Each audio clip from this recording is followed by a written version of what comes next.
the fruit that was only eaten by kings. Strawberries were previously one of the fruits that only kings ate, and today they are available to everyone. So what happens to the body when eating them daily? Strawberries come in more than 600 varieties that differ in taste, size, and texture, but they all have a distinctive heart shape and red pulp in common. The benefits offered by eating strawberries to the body daily. 1. Reducing harmful cholesterol.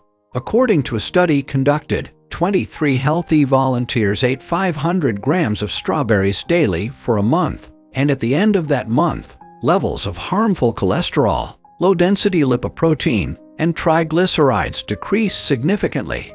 2. Getting vitamins and nutrients. Strawberries are an excellent source of vitamin C and K, fiber, and antioxidant flavonoids. The anthocyanins in strawberries are among the most powerful flavonoids due to the vibrant red color that characterizes this fruit. 3. Feeling full. According to the statements, strawberries are an ideal sandwich, as they are low in calories on the one hand and rich in vitamins on the other hand.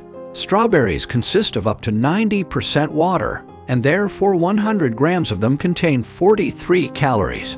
They are also rich in dietary fiber that is beneficial for digestion, which helps to feel full for a long time. 4. Anti-inflammatory. Flavonoids also help protect against infections, cancer, and heart disease. My friends, do not forget, if you liked the video, subscribe to the channel, activate the bell, and like the video to receive all new